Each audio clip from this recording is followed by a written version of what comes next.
Ingresamos en este sector de Así Decidimos en la revista, saludando primero a nuestros compañeros en la ciudad de La Paz. Pablo Montaño. ¿Cómo está, Gabriela? Muy buenos días y también a su invitado. Saludamos también a Marcela Palacios.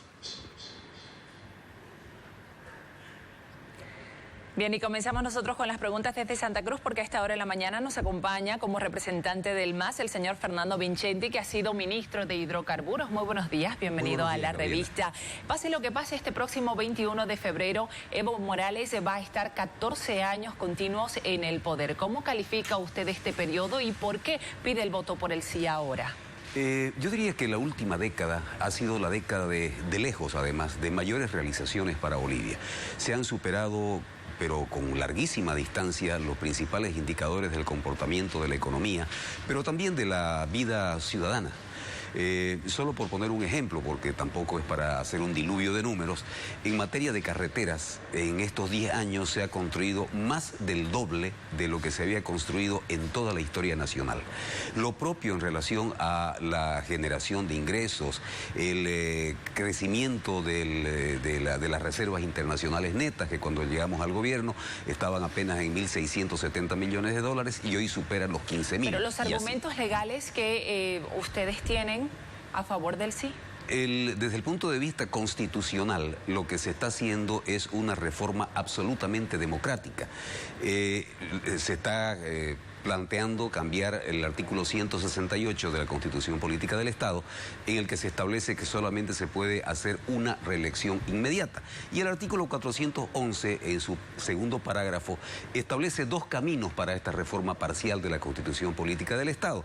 Uno sería la aprobación por 2/3 de la Asamblea Legislativa Plurinacional, que luego debería ser sometida a referéndum. Esa es una de las alternativas. Pero la otra alternativa planteada en el mismo parágrafo es que se haga lo que se está haciendo ahora. Entonces, desde ese punto de vista es absolutamente constitucional. ¿Qué pasa? No hay violación a la Constitución. ¿Qué pasa? El argumento que tiene el MAS para pedir esta reforma, el apoyo a esta reforma, es la agenda del 2025. Exactamente. ¿Qué pasa si no se cumplen los proyectos hasta el 2025? ¿Habrá otra solicitud de reforma dentro de algunos años más para permitir una nueva reelección?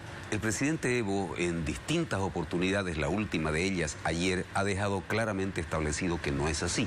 Que en realidad esta consulta, este pedido que él recibió de parte de organizaciones sociales, planteaban la reelección indefinida. Y él ha negado eso y ha únicamente planteado la modificación por un periodo consecutivo más. A 11 días para el referéndum del 21 de febrero, señor Vincenty, el objetivo del MAS eran los indecisos. ¿Se logró aquello? Buen día. Bueno, estamos trabajando para eso. No podemos decir que se ha logrado ni que no se ha logrado, pero como acabamos de ver en la nota anterior, se está trabajando esforzadamente cada día para lograr ese cometido. ¿Qué pasará ahora con los cierres de campaña, señor Vincenty? Bueno, toda organización tiene planificada un cierre de campaña y en el caso nuestro lo vamos a hacer de manera nacional y tenemos previsto para el 17 hacer nuestro cierre de campaña en Santa Cruz. Señor Vincenty, las acusaciones de tráfico de influencia contra el presidente, ¿cree que le han restado apoyo rumbo a este referéndum del 21 de febrero?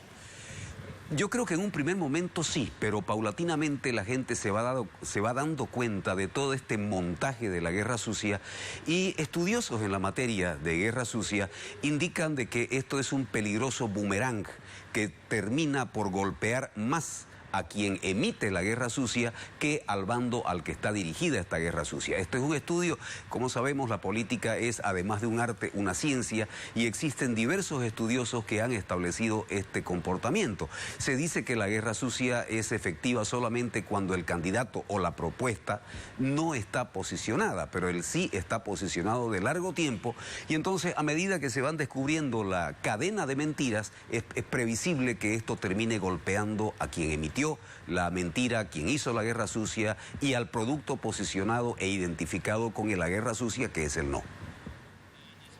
La nacionalización de hidrocarburos y la economía del país es la carpeta de presentación de este gobierno rumbo a este referéndum. Evidentemente es un gobierno que tiene muchísimo para mostrar Y desde nuestro punto de vista, la campaña que estamos haciendo es una campaña de información y es una campaña de mostrarle al país, no ya con simples propuestas que no se pueden sustentar en la realidad, sino por el contrario, estamos mostrándole al país lo que hemos hecho en 10 años y no 10 años cualquiera, 10 años que han estado signados por una crisis global del capitalismo que lo podemos verificar en cualquier país circundante o incluso en el primer mundo, contrastado con una realidad de crecimiento continuo que ha tenido Bolivia en el orden del 5% anual, mientras los demás decrecen. Pero pese a este proceso de nacionalización e industrialización que ha pregonado el gobierno estos últimos 10 años, analistas ven poco avance en ese sentido. Sí con la nacionalización, pero ¿en qué ha quedado la industrialización? ¿En qué ha quedado la exploración? Dicen que se está perdiendo mucho tiempo. ¿Qué es lo que opina usted como entendido también en el área? Mire, la industrialización son procesos que requieren aproximadamente una década, sea en el ámbito de la industrialización de petrolera y particularmente del gas, como también en la construcción de plantas de generación hidroeléctrica. El tiempo normal que hay en esto, lamentablemente, quisiéramos que no fuera así, pero la realidad es esa. Son inversiones, son proyectos de alto contenido tecnológico, de mucha complejidad, y entonces requieren de este tiempo, aquí y en cualquier parte del mundo.